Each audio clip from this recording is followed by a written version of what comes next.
Welcome to another fun-filled edition of Second City Sports on the Monday, right here, live in 11 Color on Sports Zone Chicago, along with Miss Lakeena McGee, which is she. I am Cindy Brown. Hey, that's me.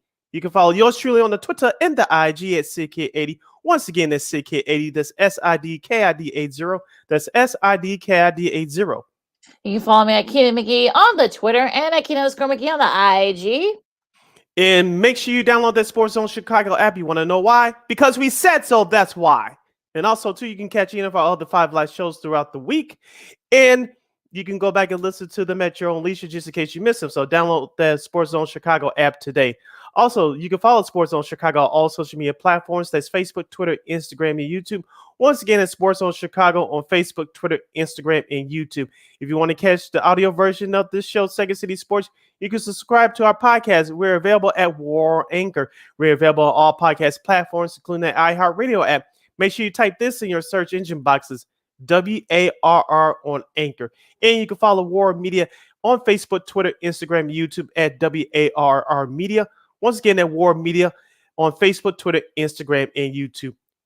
Thank you very much in advance for your support. Like, share, subscribe, and tell your friends. We're unapologetically fun, and we have very definite opinions. Lakeena, let's kick off this Monday edition of Second City Sports. We're entering day 3 of the NBA playoffs. And our Chicago Bulls were in the mix of the action on yesterday as they took on the Milwaukee Bucks in Game 1 from the Fiserv Center. The Milwaukee Bucks held off the Chicago Bulls 93-86 to take a 1-game-to-none lead in the best-of-7 first-round series. The Milwaukee Bucks blew a 16-point lead, but the Bulls came back and actually led by 5 late in the third quarter, but it was Milwaukee's experience and execution down the stretch while the Bulls faltered under the pressure. The Milwaukee Bucks, the defending NBA champions from a year ago, survived despite the foul troubles of Giannis Antetokounmpo in a bad shooting night for Chris Middleton. Can the Bulls rebound in Game 2 with an extra day off in between Games 1 and 2? Or will the Bucks continue to dominate and play even better? All of these questions we'll try to answer, and that and much more in this half hour. Lakeena, before we really break this game down, here's a couple things I observed from last night's game from the Bulls side. DeMar DeRozan, he tried to get it going, but he forced too many shots. The Milwaukee Bucks defense didn't play that exotic of a defensive coverage to try to stop him. I thought that DeRozan was trying to force too many shots, and he couldn't get going. Number 2, Nikolai Vucevic is 24 points and 17 rebounds. It looks great on the stat sheet, but when you really look inside his performance, it wasn't that great. And number 3, Alex Caruso was a pest, as we told you guys all season long. It showed up in the playoffs, and that was one of the reasons why the Milwaukee Bucks shot poorly, especially in that third quarter. Yeah, it was definitely one of those weird games. The whole game was very strange from the word jump, and it's sort of like, you know what, the Bulls, it was right there. Like some of the same people that were saying, oh well, the Bulls are gonna get blown out or they're gonna lose in 4. Now they say, well, it was there for the taking. Like, okay, save it. Okay, y'all had them losing by 15 or 20 or more or something like that. So y'all can miss me with that and take a couple of seats there. Now that's 1. 2, I feel like the Bucks had, especially near the end, those last couple of minutes where the Bulls actually had a shot to perhaps maybe put the game away, perhaps maybe steal Game 1 from the Bucks. There was some, hometown calls. I think, Giannis should have been fouled out after, jumping on, basically, giving a piggyback ride from Patrick Williams. I think that should have been his 6th foul and such. So that, that to me, that was definitely, he got a little bit of a hometown call with that. There were so many, yes, the Bulls had so many chances. I mean, Vuccio got to heat up in the third quarter, but then, couldn't hit the shots late. Same thing with Zach LaVine. He only had 18. DeMar had his struggles, in the games as well. They did have some contributions from the bench. I mean, I should say. I mean, Kobe White had 12 points coming off the bench and such. Alex Caruso, showed you why he was missed during the most part of the second half of the season. It's definitely one of those things where you kind of you look back on this game, you think, okay, the Bulls had their shots to win this game, with Giannis' foul trouble and Middleton struggling and such. But I think this woke folks up and realized that, yeah, you know what, we're the Bulls probably aren't going to get blown out here. Will they win the series? I'm not going to say that they'll pull off the upset, but I think they're gonna put up a fight. And sorry for all those folks that thought that this was going to be a blowout. Not so fast. Here's the thing: we can give the Bulls a big old hand for making it a game. And two of your three superstars didn't even play that great. That's a testament to head coach Billy Donovan and the rest of the staff. But Lakeena, you know this as well as I do. Even though this is the first go around for this Bulls squad, you can't have moral victories in the playoffs. You either get it done or you don't. And can the Bulls play better in game two? I guess they can, but I think this was. I saw somebody on Twitter last night say that this was probably the best chance of not getting swept. Now, do I still believe that the Bulls can win a game or two in this series? Yes, but game one was there for the taking last night. They just couldn't take advantage of it. There's no more victories come playoff time. No, there isn't. But I think I think this shows that look, this team's not going to be a pushover. This team is not gonna. You're not gonna blow this team up by 20 or 30 points. They're gonna have to fight till the end, and the Bucks are realizing that they're gonna have to earn it. So no moral victories, but yet you can't just go over the Bulls and you look at your second round matchup. You still got some business to take care of. So that's how my feeling about it. You're listening to Second City Sports, the Monday edition. We're live and in living color right here on Sports Zone Chicago City. Lakeena here with you, discussing the NBA playoffs. The Chicago Bulls dropped Game 1 at Milwaukee by the score of 93-86. The Bucks have a one game to none lead in their best of seven series. Game 2 is on Wednesday, set for 8:30 p.m. Central Standard Time. Taking a look at some of the box score numbers from the Chicago Bulls. Patrick Williams, as you mentioned, in 23 minutes of action, he had 5 points and 3 rebounds. DeMar DeRozan with 18 points on 6 of 25 shooting. Zach LaVine didn't have a great shooting game either. He had 18 points, including 2 of 10 from downtown. And Nikolai Vucevic, who missed about 2 or 3 easy layups that I saw there. It was inexcusable on his part. But he had 24 points and 17 rebounds. Alex Caruso had 7 points, 3 rebounds, 2 assists. But he was a big pest defensively.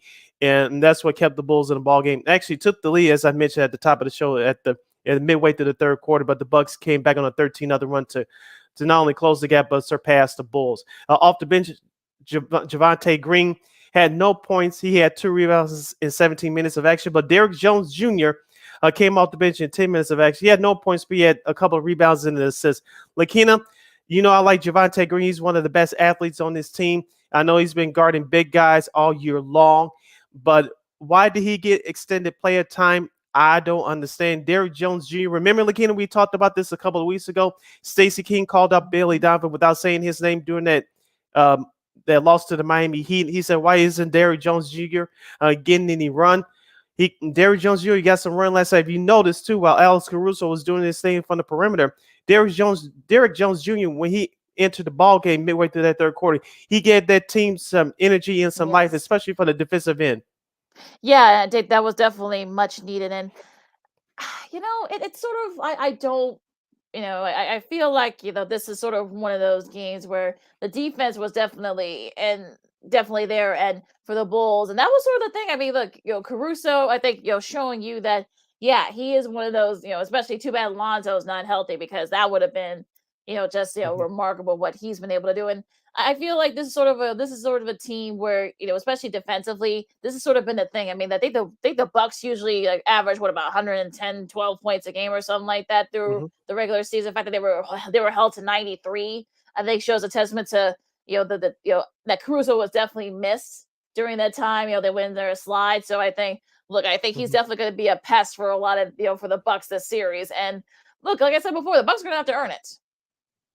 Yeah, and the Bucks will have to earn it. And the Bulls showed that after the first quarter, the Bulls didn't let up. They put up a fight. They just couldn't get over the hump. Now, the fast start the Milwaukee Bucks had, I wasn't surprised by that at all. And the Milwaukee Bucks took it to the Chicago Bulls. The Bulls had to call an early timeout just to get themselves together.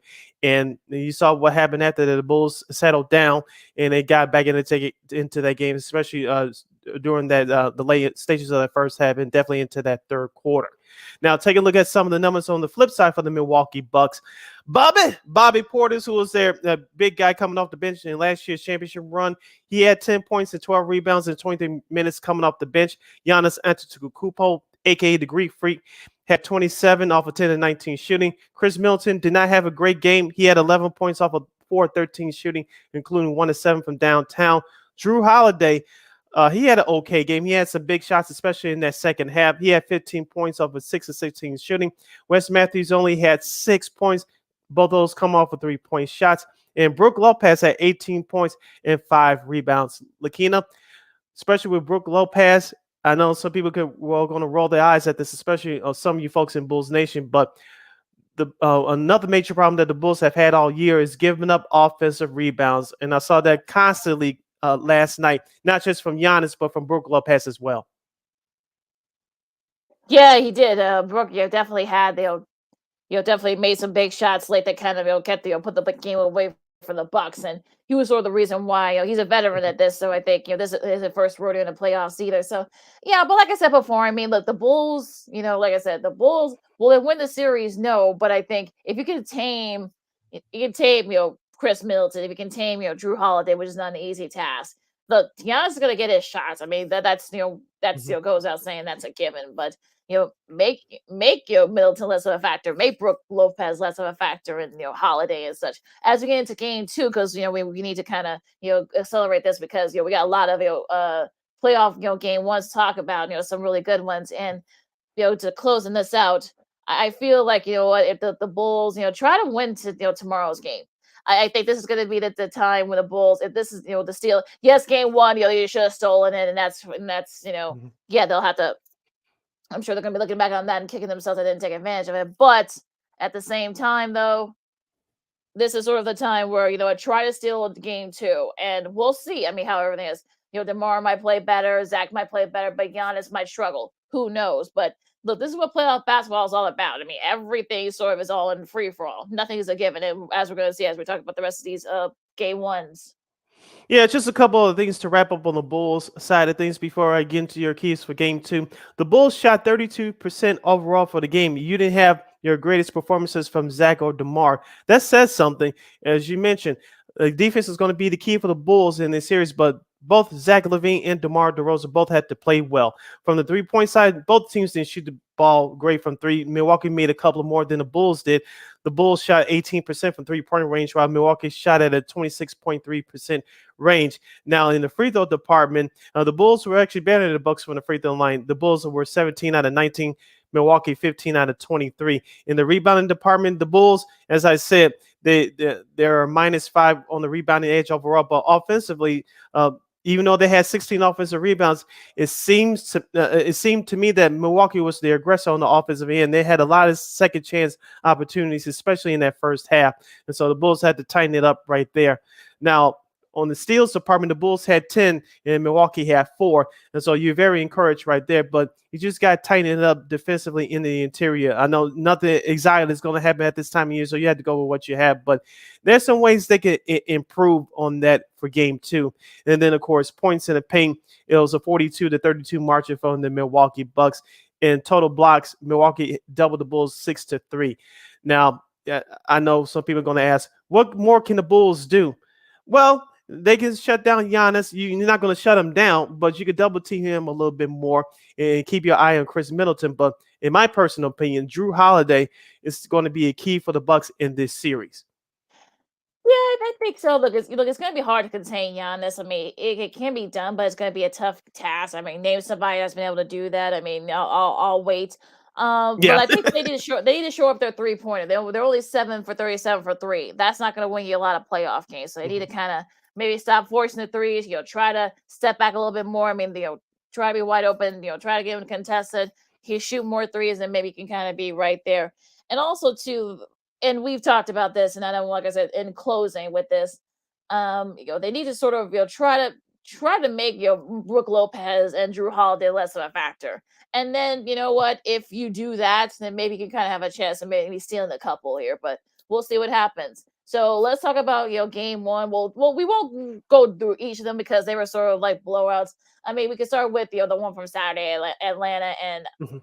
Atlanta and well, from Sunday, I should say, from yesterday, Atlanta and Miami. Kind of what I just as expected. They ended up being blown out by the Heat, I should say, by 26 points, 115-91. Just big contributions from a lot of guys, especially Duncan Robinson, 27 points off the bench. And look, I know some people want to make the excuses that, well, Atlanta had to play on Friday and they had to come right back and play, the early game on Sunday, on Easter Sunday, and this and that, blah, blah, blah. Look, I mean, the Mhm. Heat made 10 threes in the first half. That's one short of their franchise record. They made 11, and a half twice, not once, but twice, during the bubble, the Mhm. bubble playoffs, as they call it. So, once they hit their threes, it's going to be hard. They end up making 18 overall. If they're making their three, it's gonna be hard to beat. I know that Trae Young had probably the worst shooting of his career. Only had 8 points, was 1 for 12 from the field. So quick synopsis of this game, Sid. Well, as you mentioned, we mentioned all year long the Miami Heat are one of the best, if not the best, defensive teams in the NBA, and they showed that yesterday against the Atlanta Hawks. Of course, Atlanta. We mentioned they played on Friday, but it's the playoffs. There's no excuse. This group has been around the rodeo before. I think they'll play much better in Game 2. But the Miami Heat shot a stellar 52%, while the Hawks barely shot 38%. And from 3-point range, like you mentioned, Lakeena, it's not going to get it done. Miami was at 47%. Atlanta was at 28. But to me, it comes down to steals in the assists. Miami also passes the ball well, better than any other team in the NBA, maybe outside the Golden State Warriors. But they doubled the Hawks in assists with 35-16 edge, and also in the steals department, the Miami Heat had 12, the Hawks had 8. So it was all about defense for the Miami Heat and sharing the ball, and that's why you saw the balanced scoring that you saw for the Miami Heat yesterday, not just with Duncan Robinson, but with Jimmy Butler as well. Yeah, so we'll see if the Hawks could probably try to steal game 2. I mean, I know that we'll see, if Trae Young can struggle, because as he goes, so does the Hawks Yes. offense. And look, Gallinari had 17 points, trying to help the cause there, but that wasn't enough. Also, too, DeAndre Hunter had 14. They had, excuse me, they had John Collins and Kevin Knox the second, each had 10 out the bench, but that wasn't enough. So as Trae Young goes, so does the Hawks. And if they can't, he can't get it together, then that's it might be a Mhm. quick series, folks. We'll have to wait and see with that one. Game one, probably the most talked about game one from yesterday, as we're starting with there, Boston and Brooklyn.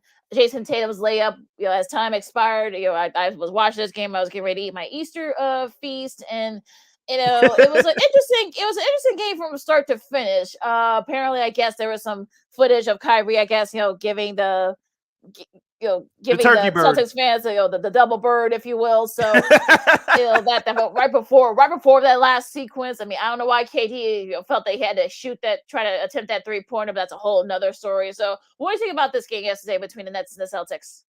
As I pretty much figured that what this series is going to be a back and forth battle. You still have two great offensive teams. I know that, as I mentioned, the Celtics got it together right before the All Star break and continued on towards the end of the regular season. But Brooklyn should be the better team. They were yesterday. You were up 3 with 43 and a half seconds to go. Mm-hmm. You just couldn't close it out. If they do that again, they're gonna go out in these playoffs in a hurry. But Kevin Durant didn't have the greatest game, but he did make some big shots. I know he ended up with 23 points for the game, but Kyrie Irving really carried that team with 39 points off a 6-10 shooting from 3-point range. Now, the one stat that stood out to me the most from Brooklyn was Seth Curry. As I told you, I liked him in that trade that involving James Harden around the All Star break. He only had 9 points. He must improve on that. And Patty Mills only had 3 points. He only made his only shot of the game. The Nets had to get some more contributions from him, but the Nets will have to play better defensively, especially down the stretch. They had that game won, but it was all for naught. And if you want to know why Brooklyn can possibly go out early in this series, just look at that last play when you mentioned Jason Tatum hit that game-winning layup. You Yeah, with cannot basically have nobody you there. cannot you're right. You just cannot have bad communication, bad breakdowns defensively, especially during the last 2 minutes of an NBA game. Yeah, that if you saw the replay, I'm sure you guys saw there was really nobody there. Once he got past, I could tell. I think that was like KD, and I forgot. I think it might have been Bruce Brown who he went through there, and then he was able to get Tate was able to get through there, and he ended up shooting the layup basically uncontested. So like I don't know what was the breakdown there, but it's crazy. Al Horford, who this is not his first rodeo in the playoffs, he had 20 points.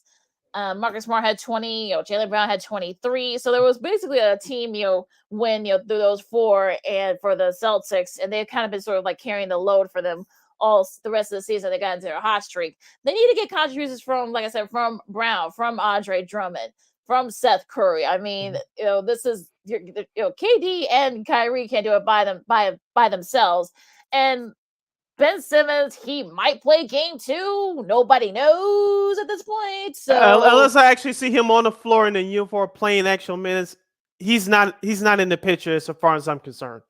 I'm tired of hearing this nonsense. Well, he might play, he may play. I don't care.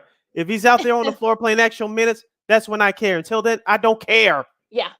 I think we're at that point where everyone feels that way, Sid, not just you. So we're gonna take a really quick break. We got also some great game ones to talk about. Jordan Poole, has a big debut in his playoff debut. Suns, it was business as usual for them, as well as so much more playoffs, game ones, and also to preview some of the game 2s coming up, later this week. Along with Sidney Brown, I'm Lakeena McGee. This is Second City Sports on Sports Zone Chicago. We'll talk more playoffs after this break.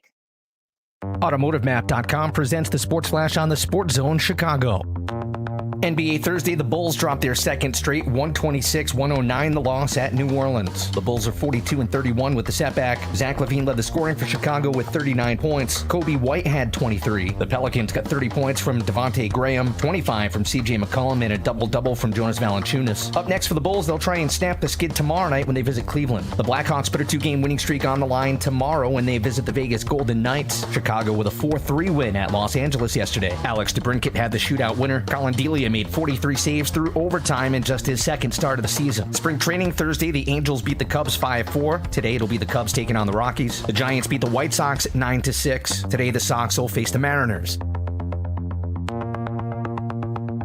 For lightning fast sports updates, download the Score app. It's free and one of the most popular sports apps in North America. I'm Chuck Sanders. That's the Sports Flash on the Sports Zone Chicago. Nobody protects you from mayhem like Allstate. I'm a speed bump. Did you hear what I said? I'm a speed bump. And if you have cut rate car insurance, the cost to reattach your muffler could really be a bump in the road. So switch to Allstate, save money, and be better protected from mayhem, like me. Based on coverage and limits selected, subject to terms, conditions, and availability. In most states, prices vary based on how you buy. Allstate Bar and Casualty Insurance Company and affiliates, Northbrook, Illinois. Have you wanted to speak a new language but thought it'd be too difficult or take too much time? Then try Babbel. In just 15 minutes a day, Babbel teaches you conversations that you will actually use. With 14 languages and lesson topics like travel, business, relationships, and more, you'll learn what matters most to you. Babbel. Language for life. Learn a new language with ease. Go to Babbel.com to try for free. That's BABBEL.com.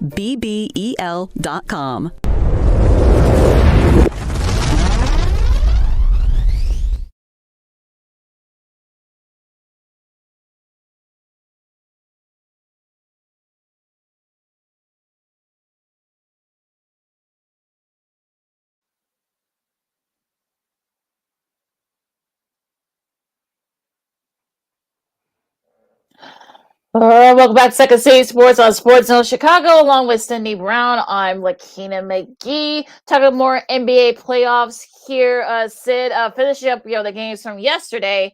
It's kind of business as usual for Phoenix. Phoenix, beat the Pelicans 110-99. It was basically they jumped into that 12-point lead after the first quarter, and it was sort of like that was all she wrote there. CP3 had 30 points. I think this is the oldest.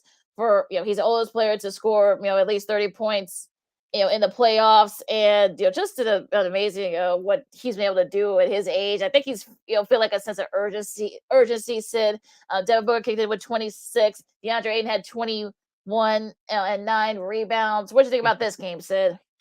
I don't know if you can see me or hear me, but the Phoenix Suns, the Phoenix Suns did what they had to do yesterday, and I think the Chris Paul was a coming out party for him. And as we mentioned, Devin Booker is on another level. Now, the New Orleans Pelicans, just like the Atlanta Hawks, they had to play a couple of days before. And they hung in tough with the Phoenix Suns on the road for a while. But as we mentioned, Chris Paul took over in that fourth quarter. He had a couple of key threes. He made a couple of key assists. And Phoenix was able to hold on. But for the game, New Orleans only shot 37%, while Phoenix shot 53%. So that was another key stat right there from 3-point range. Not there wasn't nothing to write home about. Phoenix shot one more 3-pointer made better than New Orleans at 10-9 ratio. But in the rebound department, even though New Orleans out double Phoenix, it was in the assist department 25-20 where Phoenix shined the most. So it was all about team basketball for Phoenix, inbound scoring, and Chris Paul making sure that he imposed his will on the New Orleans Pelicans. And that's what I took out of game one. It'll be interesting to see once they've had some rest, can the Pelicans sort of at least make it interesting and perhaps maybe still game 2. Mhm. We'll have to wait and see with that one. Now going into Saturday's games, yeah, Utah and Dallas, Utah 99-93, stealing that game one. Of course, the Mavs are right now without Luka because of that calf injury.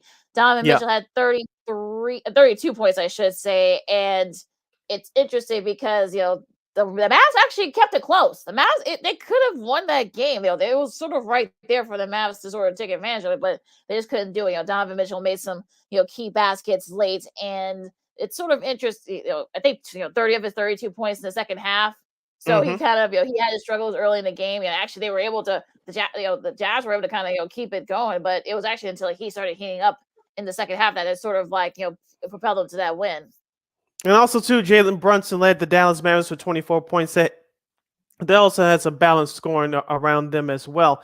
The thing about it is for Dallas, they need Luka back and Luka back in a hurry. Yes, you mentioned that Dallas almost pulled it off, but Luka Doncic is that dude that makes that team go. And also, to give Jason Kidd credit, that team can play defense.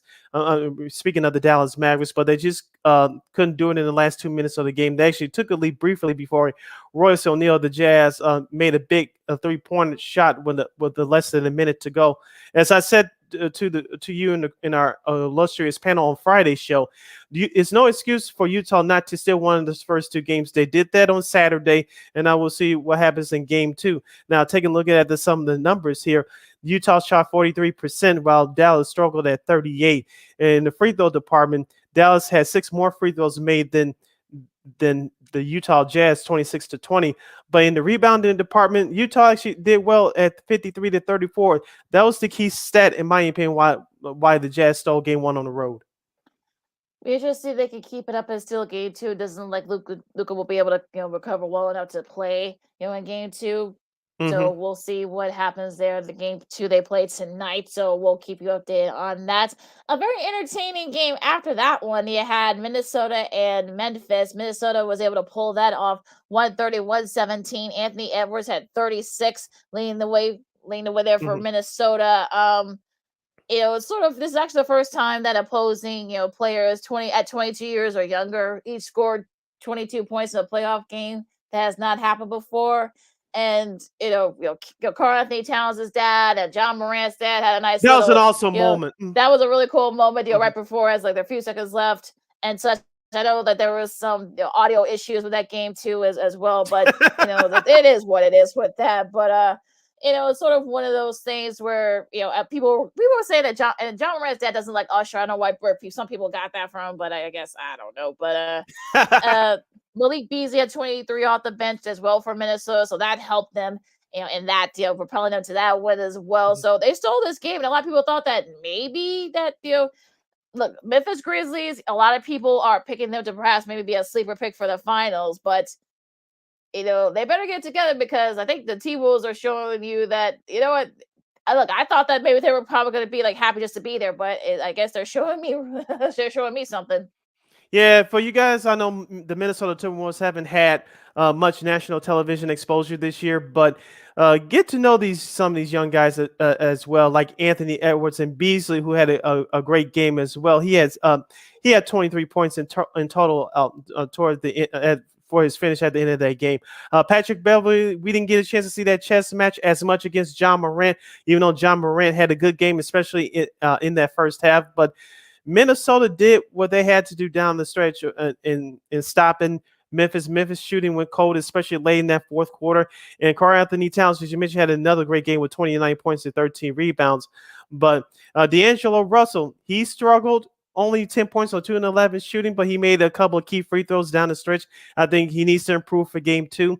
But for Memphis, on the flip side, outside of John Morant's 32, you didn't get too much outside of Dillon Brooks' 24 points. Jaren Jackson had 12 points. Desmond Bane, he had 17. I thought he could have played a little bit better. And outside of Clark with 13 points off the bench from Memphis, you didn't get too much from their bench. So I think that the key for Memphis for game 2 is for Desmond Bane and another guy to step up. Who's going to be the third guy to step up for Memphis to help out John Morant? And they got to get much better point production from their bench. And Steven Adams has to contribute as well. He only had he gave you nothing. He gave you nothing. Literally nothing. So he needs to step up as well. The Grizzlies actually have a shot because, like I said before, they're folks have them as perhaps maybe being a sleeper pick for the NBA Finals. This is not how you want to start out. So we'll see what happens here. Toronto and Philadelphia. Philadelphia pulled that out on Saturday as well. It really wasn't that competitive. I mean, I know the Sixers, pulled away late.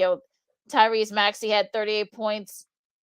So, leading the way there. And it's sort of one of those things where you kind of like, excuse me. And I don't know. I mean, this game kind of like had me perplexed. I thought it was going to be a little bit more competitive. I mean, I know that the Raptors did make a run in the third, but, the Sixers were able to pull away. And look, I think Tobias Harris had 28 points. Harden kind of struggled. He only had 22, and Embiid only had 19. But it was but he had a double. He had 15 rebounds. So it was nice to see Maxey sort of step up and actually brought them to a nice win. Yeah, it was a nice overall team win for Philadelphia. They didn't have to try hard too much because they had to control most of the game. But on the flip side for Toronto, and it's going to be a question up to game time for game 2 tonight, is the injury to Scotty Barnes. I told you he's the runner, in my opinion, for Rookie of the Year next to Evan Mobley of the Cavaliers. We'll get into the awards nominees later on in this segment. But Toronto, Scotty Barnes is athletic. He makes that team go. I know Pascal Siakam, he's the superstar for that team. He actually posted up good numbers, but Scotty Barnes really makes that team go. Toronto with their length and speed can get up and down the floor with anyone in the NBA. But Scotty Barnes' absence was definitely missed on Saturday. And like I said, we'll see what happens if he plays tonight in game 2. Now, Pascal Siakam, as I mentioned, had 24 points, and OJ Anunoby had 20, but no one else really stepped up for Toronto. Yes, Fred VanVleet had 18 off of 4 or 7 shooting from downtown, but they really didn't get much help from their bench. And we'll see if that Barnes injury kind of comes back to haunt them, because he was a big reason why Toronto is right where they are now. So with him, if he actually has to miss a game or two, this series could end pretty quick if you're the Raptors. So you better hope. Yes, without standing. Yes, some of these, the Sixers can't play because once they do play in Toronto, that's a whole nother convo. But it'll be interesting to see if this Barnes injury actually doesn't sort of is the ending for the Raptors. I don't want to say it is because they got a really a lot of great players, but those players got to kick it up a notch if Barnes is indeed gone. Last up here in the game ones, you got Golden State, pulling away from Denver, 123-107. Jordan Poole had 30 points, in his playoff debut. And, the third player in Warriors history to score 30 points in their debut. Who were the other two? You wonder. A couple of Hall of Famers, Wilt and Mitch Richmond. So these are pretty good company there. And this is when, Klay Thompson was only 7 for 15. He had 19 points. Draymond Green, I should say, had 12 points. Andrew Wiggins had 16. So Poole has been, we'll get to what he's down there for in a second. But Poole definitely was a leader, in that front for this win for the Warriors. And also, too, let's not forget about the impact of Draymond Green. He had 12 points off of 6 rebounds and 9 assists.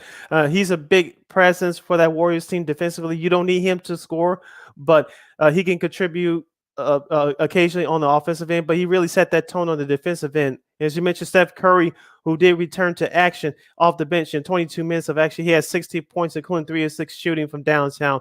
You didn't need him to do that much because the game was out of hand late in that second half. So if you're Steve Kerr, you're relieved. And hopefully that could be the game plan for Steph Curry as he's built up his stamina going forward in these playoffs should the Warriors have a long playoff run. But on the flip side for Denver, outside of nigga like Jokic's 25 points, and Willie Barton did contribute with 24. Outside of those two, you really didn't see anything from Aaron Gordon. You didn't see anything from Morris, and the playoffs off that bench didn't really give you anything. I really didn't see anybody else step up from Denver there, and they really got out hustled and outplayed by the Warriors, especially on the defensive end.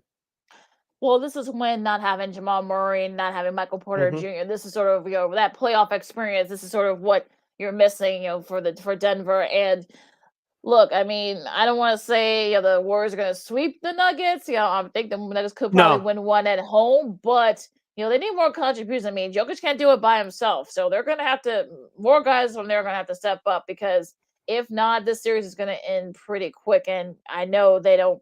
The Nuggets fans don't want that. they don't want that. So the Nuggets better show up for game 2, or else this series could be over in a hurry. You're listening to the Monday edition of Second City Sports. We're live and in living color right here on Sports Zone Chicago. Sid Lakeena here with you discussing the NBA playoffs. Lakeena, let's preview some of the games that's coming up for this upcoming week, starting with tonight's schedule. At 6:30 p.m. on TNT is Game 2 between the Raptors and 76ers from Philly. Philadelphia, as we mentioned, lead that series 1-0. Lakeena, what's your key for both teams for tonight's Game 2? Well, if Barnes isn't able to play, then we're gonna have the same situation that we saw in game one. The Sixers are gonna pull away and they're gonna take advantage of that. And I'm sure Harden will play a little bit better and we'll see. I mean, this is gonna be very interesting, especially like I said, if Barnes can't play. I mean, I know, Maxey, we'll see if he can keep up his hot streak. I know Embiid, will probably step up a little bit better. We'll see how Harden does and such. So and it's not just him with Barnes, with him being out. I know Gary Trent Jr. has struggled a little bit with injuries, so Mm-hmm. Thad Young as well. So if they can't get contributions from guys like Siakam and Van Fleet and more sort of guys stepping up, this could be another one of those series where it could end pretty quick. So as long as everyone else is their main guys are not banged up for the Sixers, you can probably take control of this game and the series. At 7:30 p.m. on NBA TV tonight is Game 2 between the Utah Jazz and the Dallas Mavericks in the first round of that Western Conference series. As we mentioned, Utah leads that series 1-0. For me, Lakeena, the key for me is Dallas continue to play. You can carry some momentum from what happened on Saturday.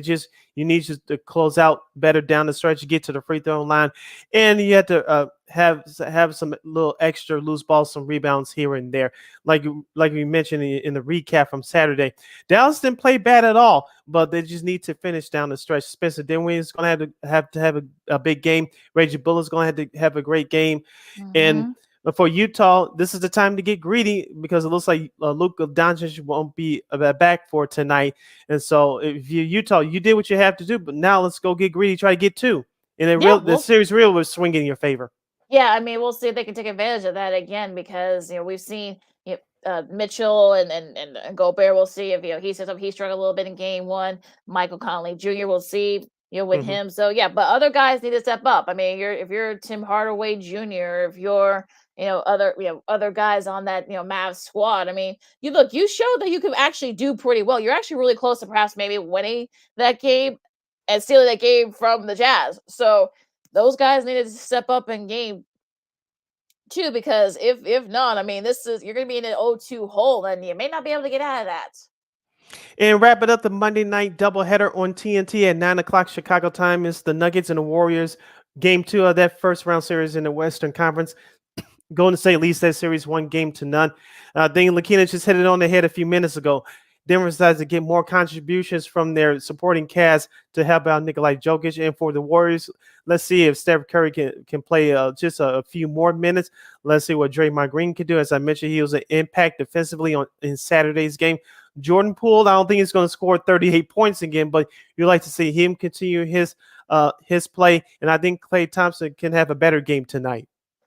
Well, yeah, we'll see. I mean, look, he still had 19, even though he struggled from the field. So it's not like it wasn't he wasn't a total loss for him. But I think if you're the Nuggets, I think like you said, so you're gonna need more contributions outside of Jokic. He's gonna need help, and we're seeing that.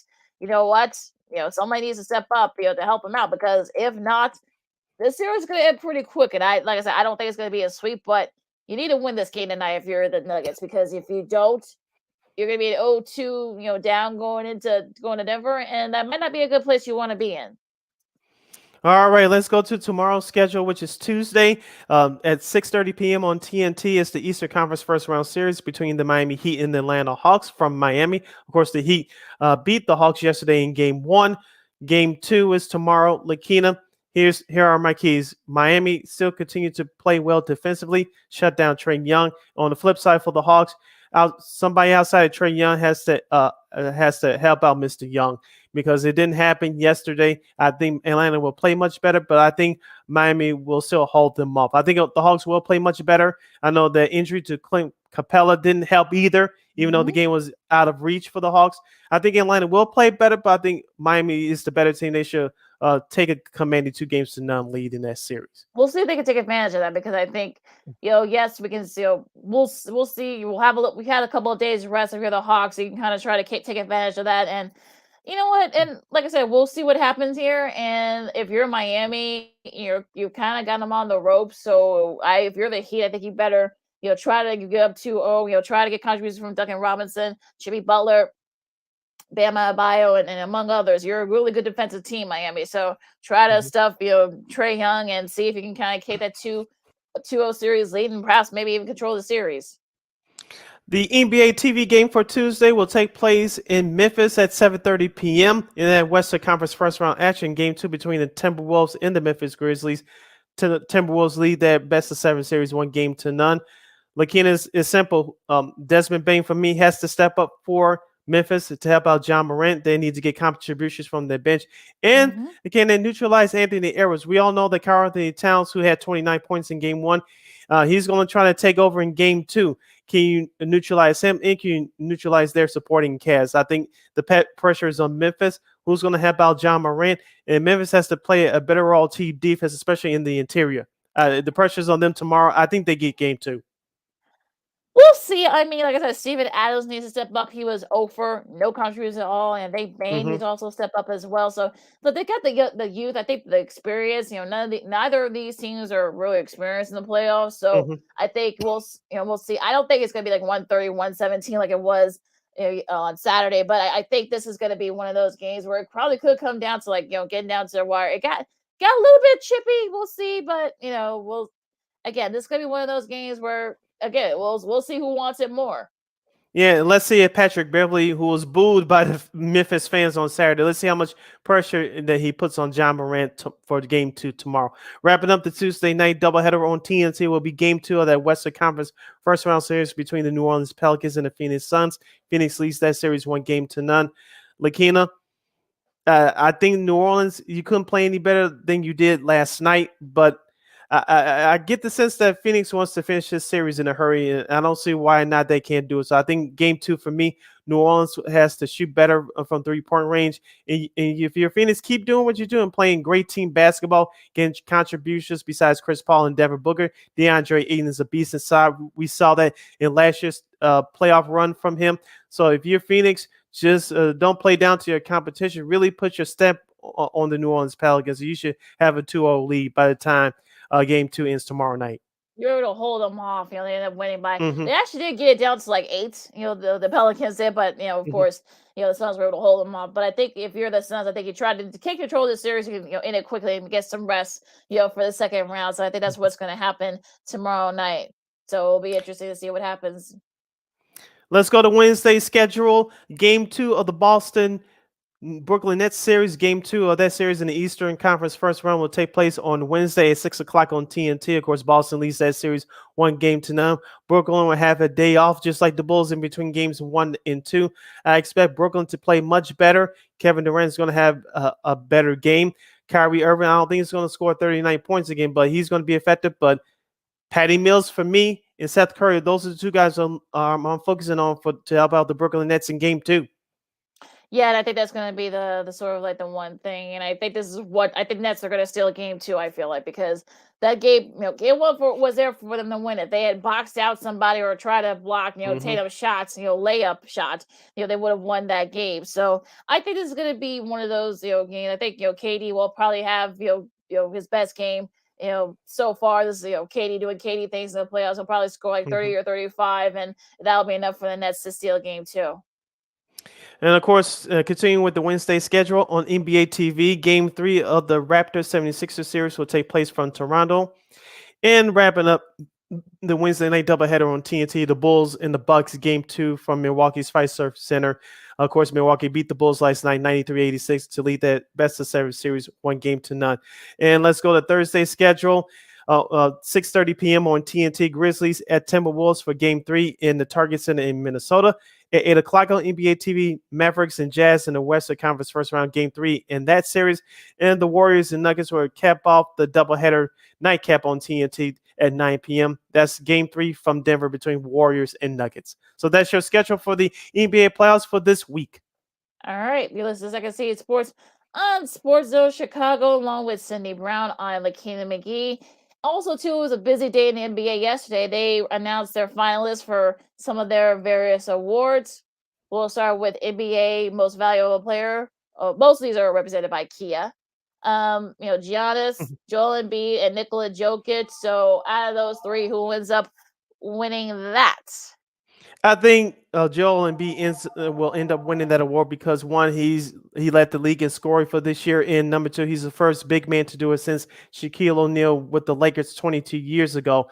Number two, I don't know. I know Nikola Jokic, as I talked about before, he's a very good player. I know he's defending MVP from a year ago, but why is he up there as a team representing a sixth place team? I don't know. I thought it should have been Devin Booker as one of the finalists, but that's a whole nother conversation. I, so I Joel Embiid should be your MVP, but Nikola Jokic shouldn't be up there, even though he has some numbers. His team finished in sixth place, but if I'll let Matt and Dave from our show last Friday argue that one out, so I'm not going to get into it too much. I'm trying to save my energy for the next hour. Yeah, I mean, it's good. Yeah, I mean, it'll probably end up being Embiid, I think. Hmm. But some people will say that performance that the Nuggets had, I think, showing you why that how valuable Jokic is. That's what some people might go by. Hmm. So who knows? But we'll see. I mean, but I think it'll probably end up being a very close vote. It'll only probably mainly come down to maybe like a couple of votes, I think. So, but we'll Hmm. see. Now for Rookie of the Year, of course, Scotty Barnes. Though that's your guy, Sid from the Raptors, Kate Cunningham from the Pistons, and Your Evan guy. Mobley. Yeah, and Evan Mobley for the Cavs. But I think I'm gonna pick Evan Mobley. I feel like he was consistent. He did struggle a little bit those last month of the season, but Hmm. I think he's definitely up there with the rookies. For points and rebounds and interior on the inside. So I think he'll end up winning this award. I agree with you. It's Evan Mobley's been consistent all year. So has Scotty Barnes, but Kate Cunningham of the Pistons, I know they're a terrible team, but he started to pick it up, especially after the All-Star break. Then Pistons actually started to play better a little bit. Hmm. I know people didn't give him attention because they're a terrible basketball team, but Kate Cunningham really turned it around. So I'll give him props for that. But I'm with you. It should be Evan Mobley. Yes, Toronto did make the playoffs, but Cleveland was in the race all year. Yeah, they were right there until the end. So I think, fortunately, injuries and perhaps I think fatigue also got to them too. So Yeah. we'll see. You'll see who wins that award, and also to the Kia NBA Sixth Man of the Year. You got Tyler Hero from the Heat. That's our girl Lana Sky. Cam Johnson from the Suns, and Kevin Love from the Cavs. I think it'll be Cam Johnson. I think like he's done it consistently. I mean, Hero's been really good for the Heat. He's a really good defensive guy off the bench for them. But you know, I think offensively too, he just seems a little bit. He has been consistent, so kind of an up and down. So I think this is definitely Cam's award. Although it might be, since Love is sort of the elder statesman of that group, so they may give it to him. But I think it should be Cam Johnson's. I'm going with Tyler Hero of Miami. We know the Miami Heat have a bunch of quote unquote nobodies on their team. For those of you that don't watch them on a consistent basis, they have balanced scoring, and Tyler Hero is a part of that. Of course, you have Duncan Robinson, Jimmy Butler, but Tyler Hero's been doing it all year and throughout the last few years of his career as well. So that system perfectly fits him, and he's one of the reasons why in the Miami Heat finished at the top of the East in the regular season. should be interesting to see what direction they're going with that award. The NBA Defensive Player of the Year, you got Mikal Bridges, I should say, from the Suns, Rudy Gobert from the Jazz, and Marcus Smart from the Celtics. No Bam Adebayo. I know some Heat fans are not very happy with that, but who do you think wins this award? Should I say Gobert for the fourth time? Maybe I'm off base on that. I'll go with Gobert. Yeah, I mean, he's been the most consistent defensively, so I think this would be the first time that someone would win 4 in a row. So I think he could end up being the first guy to do it. So we'll see what happens. A future Bull, maybe that's a whole nother conversation. But we'll see. That should be an interesting award to look out for. Most improved, we got Darius Garland with the Cavs, Ja Morant from the Grizzlies, and Dejounte Murray from the Spurs. The fact that he's been sort of in and out the lineup, I think, has shown that maybe he's not really a big contribution, to the Grizzlies. But I think Ja Morant will probably win this one. I think. I'm gonna surprise people. I'm going with Darius Garland. Of course, he was an All-Star this year. He was one of the reasons why, next to Jared Allen, that the Cleveland Cavaliers were in the mix as far as the playoff race was concerned all year long. And Darius Garland makes that team go. And so I'm going with Garland on this one. Should be another interesting award to watch out for. Also, too, NBA Coach of the Year, you got Taylor Jenkins from the Grizzlies, Eric Spoelstra from the Heat, and Monty Williams from the Suns. I suddenly feel like this could be a makeup award, I feel like. So I'm thinking that maybe, Monty Williams ends up winning it. But it might be, like I said, it might be a makeup thing from last year because he should have won last year. I said what I said. But I think he wins it this year. I wouldn't be surprised if that happened. Now, Eric Spoelstra should win that award, but I think it's the head coach of Memphis, Taylor Jenkins, his award to lose. Yeah, I mean, I wouldn't gripe if the other two win, but I think this might be a makeup thing. But again, we'll see what happens. And those are NBA awards. The announcement will be made. Excuse me. I believe right after the finals. We're right before the finals, I think. So I don't think it made an official announcement on when the award will be handed out, but we'll keep you guys updated on that. So hour number 1 in the books. Hour number 2 is coming up next. We got MLB, a good weekend for both the Sox and Cubs. Also, too, some audio issues. Played the Angels and during their series, and a whole lot more. Also, too, 4 superstar NFL quarterbacks are challenging each other in a round of golf. We'll explain. We're sitting around on Lakeena and Sid, the Second City Sports on Sports Zone Chicago, and we'll see after this for hour number 2. AutomotiveMap.com presents the Sports Flash on the Sports Zone Chicago.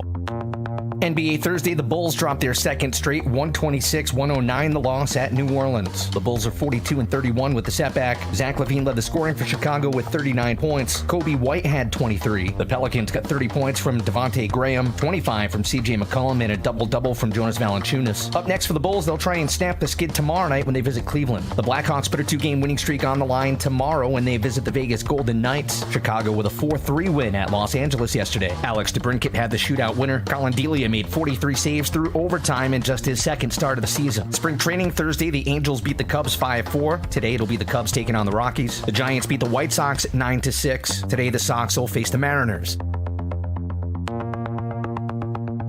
For lightning fast sports updates, download the Score app. It's free and one of the most popular sports apps in North America. I'm Chuck Sanders. That's the Sports Flash on the Sports Zone Chicago. Nobody protects you from mayhem like Allstate. I'm a speed bump. Did you hear what I said? I'm a speed bump. And if you have cut-rate car insurance, the cost to reattach your muffler could really be a bump in the road. So switch to Allstate, save money, and be better protected from mayhem, like me. Based on coverage and limits selected, subject to terms, conditions, and availability. In most states, prices vary based on how you buy. Allstate Bar and Casualty Insurance Company and affiliates, Northbrook, Illinois. Have you wanted to speak a new language but thought it'd be too difficult or take too much time? Then try Babbel. In just 15 minutes a day, Babbel teaches you conversations that you will actually use. With 14 languages and lesson topics like travel, business, relationships, and more, you'll learn what matters most to you. Babbel. Language for life. Learn a new language with ease. Go to Babbel.com to try for free. That's BABBEL.com.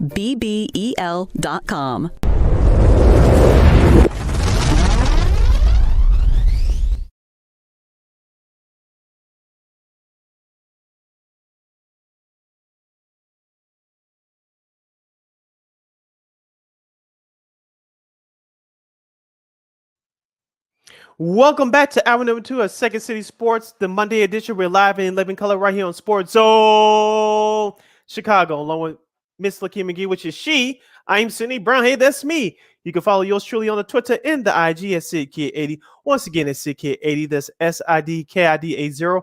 SIDKID80. You follow Lakeena McGee on the Twitter and Lakeena_McGee on the IG. If you have a question or comment for us during our last 60 minutes of this extravaganza we call the Sports Radio Show, you can go to our YouTube page at Sports Zone Chicago. Once again, Sports Zone Chicago on YouTube. Type in your questions and comments in the comment section. Lakeena will get them up on the screen for you. Let's kick off our number 2 with talking baseball. Lakeena, let's start out with our local teams. First, on the south side, the 6-3 Chicago White Sox. They failed to sweep the Tampa Bay Rays yesterday. The Rays came back with a big 8th inning to basically take care of the White Sox by the score of 9-3. Lakeena, the Chicago White Sox took 2 out of 3 from Tampa Bay over the weekend. Of course, I was there yesterday and Saturday. Of course, the weather had a lot to do with the fact that the White Sox couldn't score enough runs. Okay, but this April weather, it was chilly too. But the White Sox did what they had to do, especially in the first 2 games of that series, with the Dylan Cease's 8 strikeouts on Friday. Michael Kopech had 5 strikeouts in his game on Saturday, and the White Sox just had enough offense to take care of Tampa Bay. The thing that I realized was from yesterday's game, Vince Velasquez, when hopefully Giolito cannot come back soon enough. When that happens, Velasquez should go to the bullpen or be asked for his release. I know he settled that after that first inning yesterday. But number 2, and we talked about this before the season kicked off, Lakeena. What did I tell you about the White Sox? And it came back to bite them partially yesterday. When you're a home run hitting team and you do not draw enough chaos around the base pass, it's going to bite you in the you-know-what. And that's what happened yesterday. But during their win so far this season, the White Sox have generated enough havoc around the base pass, including Luis Robert and Tim Anderson. And so when those two do their thing around the base pass, the White Sox usually win most of the time. When they're stationed in the station, they lose the majority of the time. I know Tim Anderson had a home run that he got robbed yesterday. I think Yasmani Grandal had almost had a home run on Saturday's game. He got robbed partially due because of the weather. But on the flip side for Tampa Bay that I knew for the last couple of years, they don't have any big home run hitters on their team, but their guys play the right way. They move runners along, they're contact hitters, and they make things happen around the base pass to go along with their great pitching. And that's what I took from this series this weekend. Yeah, it's sort of blame the weather. Okay, yeah, we're gonna do that. All right. But they've hit they produced. It was partially the weather. Yeah, I mean the cooler, rainy. It was a little bit of rainy, kind of rained on and off yesterday, and on Easter, which is how this is Chicago. This is how it is. We get 4 seasons in one day here. So in April, throughout most of the month of April. So it's not. Let's not put it all on the weather. But yeah, I mean, you know what? Okay, yeah, the Sox, you went 2 out of 3 against the Rays. I mean that's sort of look. You got contributions from various guys. I know Velasquez struggled. And then such, look, you're gonna have to deal with him until Gio comes back. So it is what it is with him. Hopefully he can figure it out by his next start. I'm sure he's gonna have another start before Giolito comes back. So we'll have to see what happens there. But look, I think, but also too, I think for me, the concern is the bullpen. I think the bullpen is becoming a really big issue as it was last season. Yes, you've improved in some of the bullpen, but they kept you from scoring. You kept them from scoring, which is a good thing. But again, I don't want this to be the problem like it was, this last year about this time. So let's get the bullpen shored up. Hopefully, Joe Kelly will be back soon. Should be back in about a month from now. So someone's got to hold down the fort before he comes. So it's gonna be very interesting to see who steps up on that front. But again, I think, look, you'll take it if you're the White Sox. I mean, you had a really good weekend. You got one of the best records in the AL right now. And look, if you're a White Sox fan, you should be feeling pretty good right now. Also, too, for the Chicago White Sox, you mentioned that bullpen. Aaron Bummer, I don't have any hair left, but if I had some, I would be pulling it out by now. But it seems like to me, in this early season, he gets himself into trouble, but somehow he gets out of it. And kudos to him, but he's got to be more consistent for me. As we talked about him off and on last year, he has to be more consistent this year. Now, Liam Hendricks, he got that save on Saturday. I was there, but he almost gave it up, just like opening day at Detroit, but he was able to get out of it, and the White Sox were able to win the second game of that series. So I think those two gentlemen will be the focal points of the focal point on that Chicago White Sox bullpen until you mentioned Joe Kelly returns. Now, Kendall Graveman has done an excellent job, and we haven't had much trouble out of him. He's come on and done his thing. But Liam Hendricks, I know people want to get mad at him because of the antics and stuff like that, but so far, so good outside of opening day. He's been doing his job. I'm really worried about Aaron Bummer, but the middle relief hasn't been all that bad. All that bad. So, not all that but as bad, we said before, until Giolito comes back, and definitely when Lance Lynn comes back, especially if you believe the reports, he's ahead of schedule, using air quotes here. But this offense for the White Sox has to carry this team until both those gentlemen come back. Hopefully, Giolito will be back in the next week or two. Yeah, that'll be interesting to see what happens. Hopefully, Velasquez, like I said, he'll probably have one more start. So I think hopefully, whatever that'll be, he'll get himself together and be consistent. Now, as far as the next series against the Guardians, this news came out about an hour ago. There's some weather. The weather that hit us, with the snow and the rain and such, is now hitting Cleveland right now. And that game, was supposed to be tonight, was postponed. So no White Sox Guardians game tonight, but they will come back tomorrow. They have not said whether or not this will be a doubleheader. I think they may just it's a double. Tonight's game tomorrow. will be part of a doubleheader on July 12th. July 12th. Okay, so not till July. So it won't be. Mm-hmm. It won't be. On tomorrow, but it will be in July. So we'll make sure you guys make that note there.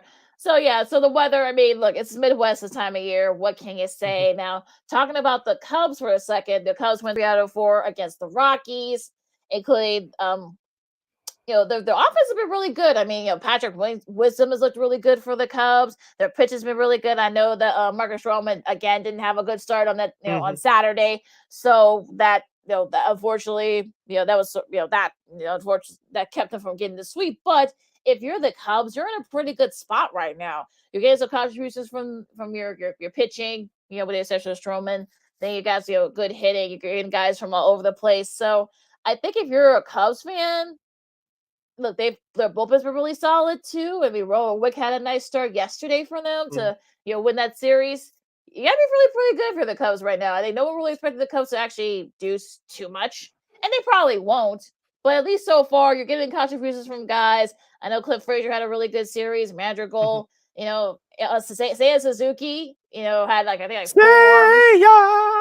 Yeah, he had 4 RBIs during that series with the Rockies. So I mean, Wisdom had a solid series too. I mean, so if you're the Cubs, you're really pretty good. You're 5-4. I mean, listen. If you could, like I say, if you could finish within 500, that's actually a really successful season if you're the Cubs. Yeah, there'll be a successful season for the Cubs, especially with that extra wild card spot that starts this year. But looking at yesterday's game, you got a surprising performance from Drew Smiley. Pitched 4 2/3 innings. He finished the game with 4 strikeouts. Only gave up 4 hits and a walk, so that wasn't too bad. The Cubs nearly blew that 6-0 lead, but they were able to hold on to win thanks to that great bullpen. And don't forget about David Robertson as well, the former Yankee for back in the day. He's been doing a heck of a job coming out of that bullpen for David Ross's crew. Now, offensively, you mentioned Seiya Suzuki. He had another home run yesterday. He has 4 now.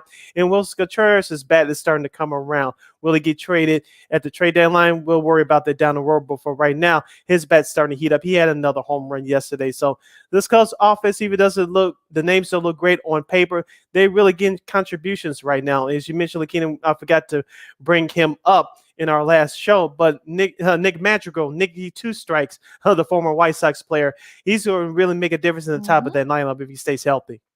Yeah, he really does, and I think this is what White Sox fans wanted to see from him. Yeah. But so far he's looked really good for the Cubs. So, like I said before, I think the Cubs they're going to be a fit. They're going to cause a fit for some teams, some top the contending teams. You saw what they did with the Brewers those first few days of the season. So, I think if you're, like I said, if you're a Cubs fan, you got to be feeling pretty good where your team is right now.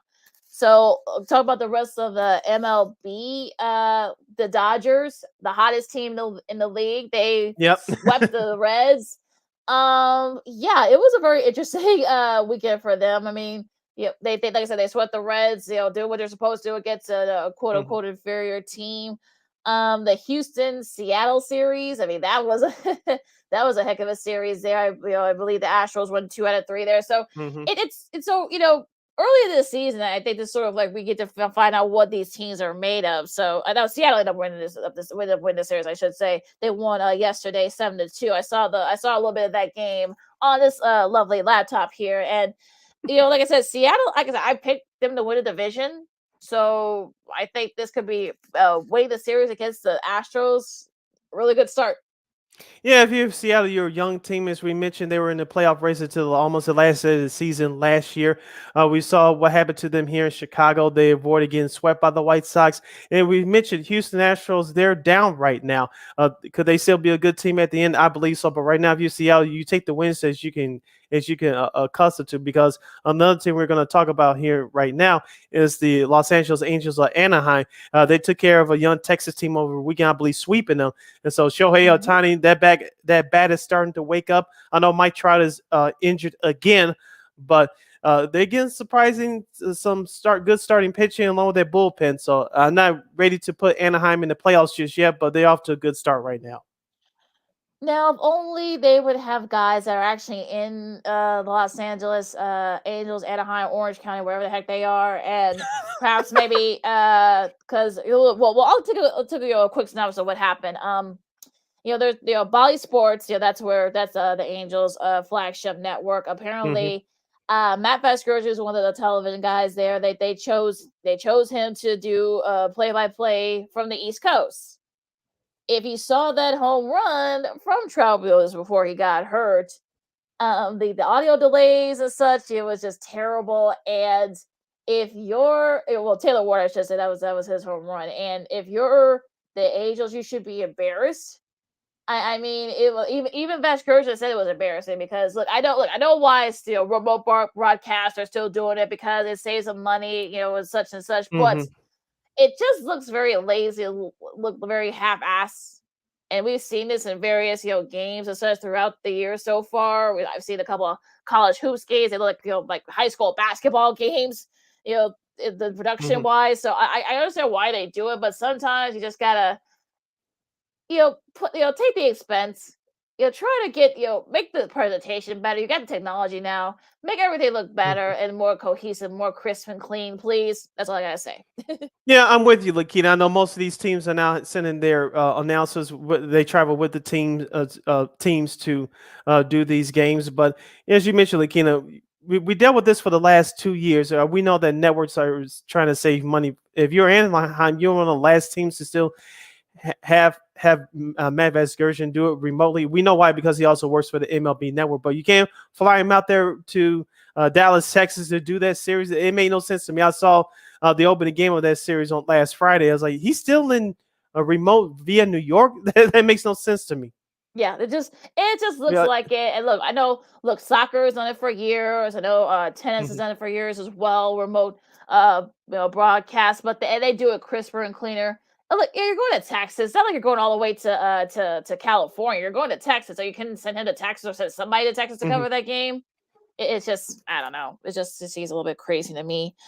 What else caught your eye this weekend in the MLB?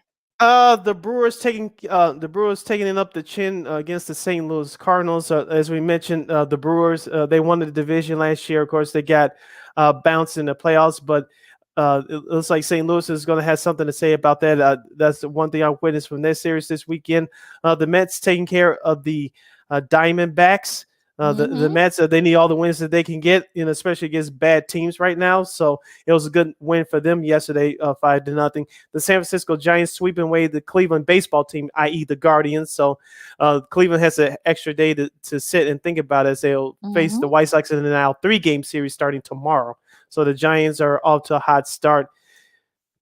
Also, too, as you mentioned, the Dodgers, they took care of the Reds. So Dodger Nation is back on top. So their fans are they should be satisfied right now, especially after what happened with Clayton Kershaw in Minnesota last week. Mm-hmm. And the Marlins, uh, they're not a good team, but they stick it to the Phillies again by the score of 11-3.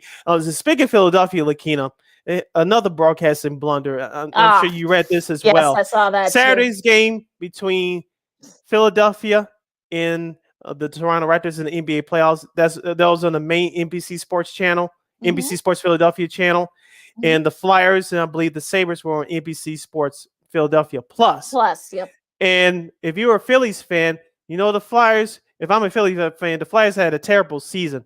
Why are you on TV? I don't know, but I know they contractually obligated to broadcast their games. But you had the Saturday's Phillies Marlins game streamed on your My Teams app.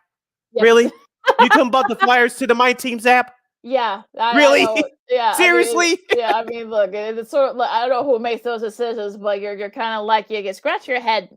You scratch your head at these decision makers at times because I don't understand why they would put them on there, especially since like I said, I have a couple of friends who are Flyers fans, and I'm sure they were not happy that this was the case. So I don't know. At least the Phillies have a shot to perhaps winning their division, perhaps even get one of the wild card spots. But the Flyers, I mean, they only got about 5 or 6 games left. So right, it's at the end of your season. Yeah, so like why bother? Why even bother? I'm sure Flyers fans would have been okay with them not being showed at all. So, but it is crazy. Well, go back to the Mets for a second. They actually have the lowest ERA. They only have like a little under 1. Now, again, can they keep it up? That's a whole nother story, but that's a pretty good if you're the Mets right now. It's a kind of nice little badge of honor there. That's the lowest through 10 games since earned runs became an official stat. You gotta go all the way back to like almost 100 years for both leagues. So a nice showing there. Also, Darvish gets his first win against the Braves. Right? Yeah, 8 strikeouts last night. Yes, yeah, 2-1 win over Atlanta. Yeah. Yeah, he had been 0-4 against the Braves, so now he has at least one win against all the National League teams, so including the Padres. So, that's a pretty nice stat. I'm sure he'll be happy with that. And such. The Padres look really good so far. Let's see what else. Yeah, Pittsburgh taking 2 out of 3 from the Nationals. Yeah, that was that. I never really expected that because a lot of people thought that maybe Pittsburgh, especially the way they don't have a lot of name guys on there, so you're kind of like, oh, you're just playing to have a just playing for experience and such. But they at least so far, I'm not gonna say they're gonna win a division, obviously, but they look really good. They're 5-4, same record as the Cubs, and I doubt they'll be up there. But if you're a Pirates fan, you gotta be pleasantly surprised. Yeah, and the Baltimore Orioles take care of the New York Yankees over the weekend, winning 2 out of 3. And I saw that game on Friday. Aroldis Chapman having his early struggles coming out of that bullpen. He walked it off. He had a walk for the Baltimore to end that game right there. Aaron Boone was upset. It was a borderline call, but I thought the call was correct. So the Yankees ended up losing that game 2-1. Now they came back on Saturday for a 5-2 win, but the Orioles then responded yesterday with a 5-0 shutout win. I believe this is the first time they've won a series against the Yankees since like 2012 or something like that. So might be even further than that, maybe 2008 or something. So I saw a stat somewhere yesterday. But yeah, 5-5. If you're a Yankees fan, you're not feeling really good about that right now. I mean, you've had your struggles. It's really more your pitching than your hitting. I know you were shut out yesterday by the Orioles, but it's crazy at this point. I don't think Yankees fans have anything to worry about, but it is what it is. Carlos Rodon, former White Sox, had another really good showing on Friday for the Giants. So he's the first Giants pitcher in the modern era, with at least 20 strikeouts and 5 or fewer runs allowed over his first 2 starts. So I know White Sox fans are sort of like, he wanted too much money, but so far so good. I think you could use him, especially with all the injuries. And also congratulations to him this past Thursday. We forgot to mention this on our show on Friday. The 1-year anniversary of his no-hitter against the Cleveland Indians, formerly known as the Indians. Really, really cool showing this week. Anything else caught your eye this weekend in MLB? The Boston Red Sox, they looks like they're going to take 3 out of 4 from the Minnesota Twins. I know Minnesota, they're going to win this game that's airing right now. It's on Patriots Day. The Minnesota Twins, they're going to beat the Red Sox, but the Red Sox struggle a bit coming out of the game for the first week of the season, but they bounced back, taking at least 3 out of 4 from Minnesota. So the Red Sox, as I mentioned, they're going to be up there. They made it to the ALCS last year. You know, my guy Rafael Devers, the best offensive third baseman in baseball, is hitting well for that team. And also, you have my guy with the hair, Alex Verdugo. He has had that bushy hair grow out just yet, but he still has it. So I really like Boston, but their issue is, can you get something out of their starting rotation besides Chris Sale? And when does he get back? Because health issues are starting to become a problem for him over the last couple of years.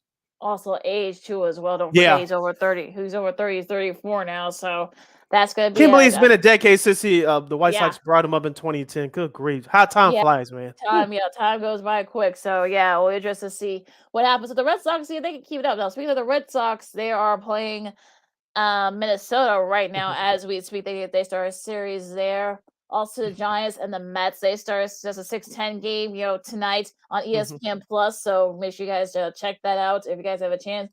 Pittsburgh and Milwaukee, we'll see what Pittsburgh is made of. They can keep up with the Brewers. Cubs start a series against Tampa Bay tonight at 6:40. Houston and the Angels, they host the Angels in the AL West matchup there. We'll see the Phillies get back on track, and they play Colorado at Coors Field. Yeah, the Rockies one of the surprise teams in baseball this year. Yeah, Baltimore and Oakland. Oakland had a nice showing this weekend as well, so that should be a fun series. Cincinnati and the Padres. We'll see if the Padres can keep up their hot streak. And Atlanta and the Dodgers. I know the Dodgers are going to want their revenge, so that should be a fun from last year's NLCS. And Freddie Freeman, this will be the first time playing against his former team. I'm sure he's going to want to put on a show for his former squad. Ronald Acuna, who's actually in the minors right now, he and Freddie Freeman didn't really get along. So, again, you got to kind of take that, if you will, with that one. Did you see that interview that Mario Rivera did from ESPN yesterday? I did. Yeah, so Ronald Acuna Jr. tried to clean things up, but yes, he did. We'll probably know the end of it. Yeah, we've never heard of it at all. So, we just see also Arizona and the Washington, of course, the game one's been postponed there due to weather too. So, that series will be picked up tomorrow, and the Yankees will try to bounce back against the Tigers. They start the series there tomorrow, and St. Louis and the Marlins. That should be a fun series, nice scoring series as well, and another good one here in the AL West. You got Texas and Seattle. Yeah, those series should be fun, and of course, the Blue Jays and the Red Sox will kick off in Fenway tomorrow. So those are your series coming up this week. We also have Minnesota and Kansas City. Kansas City's series finale against Detroit was rained out. It will be made up in a later date. And so those are your series for this week. Coming up this week in baseball. Lakeena, we have a couple of minutes left before we hit our break, which and I don't want to be meatballish when I say this. I think we talked about this before, but which broadcast in town that do you like the best as far as television and radio wise, the Cubs or the Sox? I think both. Have both sort of have their own. I think they both all four. I think we're lucky enough here in Chicago to have really good, tandems in the baseball front. Of course, you got Buxiami and JD for Marquee. And then, of course, you have Lynn Casper and Darren Jackson on ESPN 1000 on the radio side for the White Sox. Of course, you have Jason Minetti and Steve Stone. Of course, Pat Hughes. And I forgot. Ron Coomer. Ron Coomer. Yeah, I forgot that. I forgot to see my old age start on the radio side for the Cubs. So it happens. I think we have really good tandems here, and I think I'm not gonna say one's better than the other. I'm not gonna answer that question. All of these guys contribute different ways. They all have great personalities. We know how very funny and witty Jason is. We see him in interviews. He's one of the funniest people you'll ever see. Yeah. Boo's very engaging as well. We know Stoney is very methodical and very analytical. Also, too, JD kind of brings his own sort of spin into it. We heard him with the Astros for years before he came to the Cubs. So I think everyone can Len Cass, of course. Cubs fans know how good he sounds, and so he and DJ have a nice rapport. So I think everybody has a different perspective, and different, experiences, especially on the playing side with the analysts. So I'm not gonna pick one. So I think all of them are really good. Vote for Lakeena in 2024. Yeah, but for me, but for me, Jason Benetti and Steve Stone. I kind of didn't know what Jason Benetti was because he replaced Hawk Harrelson, and I wasn't. I'll be honest. I don't hate the guy personally. I respect him, especially the stuff that he's gone through throughout his life. If you really know his story, I respect him from that aspect. I really grown to like Jason Benetti and Steve Stone. I know it had to take some time to get used to, and plus the White Sox were losing at that time, so it really made it tough. But I really enjoyed those two. I really do. Like I say, Jason Benetti can hold his own. Of course, we know all the national stuff he does for ESPN with NBA, college football, and basketball. But him and Sterling sound great together. Now on the Cubs broadcast, I will say this: Pat Hughes is very underrated. Yes, because I don't think most people know about him outside of the Chicago market. He's been a long-time Cubs radio guy since 1996, but he does a great job with Ron Cooper. Of course, him and the late Ron Santo were a perfect team for each other until Ron Santo passed many years ago. But Pat Hughes is a professional. I know he fills in for John Shelby on some Sundays. I know Beth Mowins did it yesterday, but Pat Hughes is starting to get some TV love here and there. So I really respect his work as well. Yeah, I feel like he doesn't get his due. I feel like Pat Hughes does. So he should be in the Hall of Fame. Yeah, he should be. I'm surprised he's not. But like I said again, you'll probably hear more and more on Sunday, especially when Boo has other national commitments and such. So you're probably going to be hearing him more. I know Beth Miles will be doing a few games as well for the Cubs. So again this year. So yeah, I think you're gonna get to know him a little bit, more and more. And yeah, I'm a little surprised he's not in the Hall of Fame. I know he's in the Cubs, Ring of Honor or the Cubs Hall of Fame, but he's not in the Baseball Hall of Fame, which he should be. But again, that's a whole nother discussion. But I think probably he's the most underrated sort of broadcaster in all of sports. I feel like, or he's up there. I feel like. We have to take our 2-2 break. When we return, Lakeena has a story about quarterbacks making bets, having duels, something to that effect. We'll get into that. Did you guys watch the USFL over the weekend?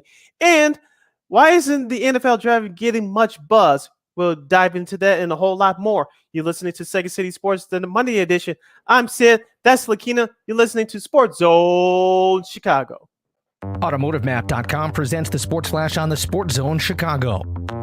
NBA Thursday, the Bulls dropped their second straight, 126-109, the loss at New Orleans. The Bulls are 42-31 with the setback. Zach LaVine led the scoring for Chicago with 39 points. Kobe White had 23. The Pelicans got 30 points from Devontae Graham, 25 from CJ McCollum, and a double-double from Jonas Valanciunas. Up next for the Bulls, they'll try and snap the skid tomorrow night when they visit Cleveland. The Blackhawks put a 2-game winning streak on the line tomorrow when they visit the Vegas Golden Knights. Chicago with a 4-3 win at Los Angeles yesterday. Alex DeBrincat had the shootout winner. Colin Delia made 43 saves through overtime in just his second start of the season. Spring training Thursday, the Angels beat the Cubs 5-4. Today, it'll be the Cubs taking on the Rockies. The Giants beat the White Sox 9-6. Today, the Sox will face the Mariners. For lightning fast sports updates, download the Score app. It's free and one of the most popular sports apps in North America. I'm Chuck Sanders. That's the Sports Flash on the Sports Zone Chicago. Nobody protects you from mayhem like Allstate. I'm a speed bump. Did you hear what I said? I'm a speed bump. And if you have cut rate car insurance, the cost to reattach your muffler could really be a bump in the road. So switch to Allstate, save money, and be better protected from mayhem, like me. Based on coverage and limits selected, subject to terms, conditions, and availability. In most states, prices vary based on how you buy. Allstate Bar and Casualty Insurance Company and affiliates, Northbrook, Illinois. Have you wanted to speak a new language but thought it'd be too difficult or take too much time? Then try Babbel. In just 15 minutes a day, Babbel teaches you conversations that you will actually use. With 14 languages and lesson topics like travel, business, relationships, and more, you'll learn what matters most to you. Babbel. Language for life. Learn a new language with ease. Go to Babbel.com to try for free. That's BABBEL.com.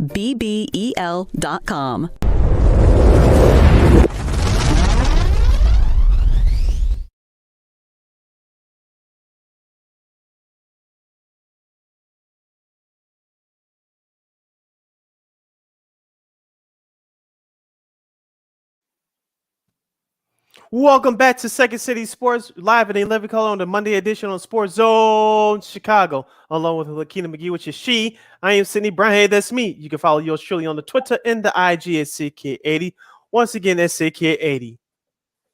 You can follow me at Keenan McGee on the Twitter and at Keenan_McGee on the IG. We have less than a half hour left for this segment for today's show. Let's finish this thing up strong.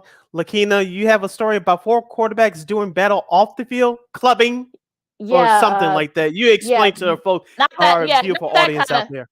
Yeah, not that kind of clubbing, but apparently Tom Brady, I guess, put out a kind of a teaser yesterday tagging Aaron Rodgers, Josh Allen, and also Patrick Mahomes.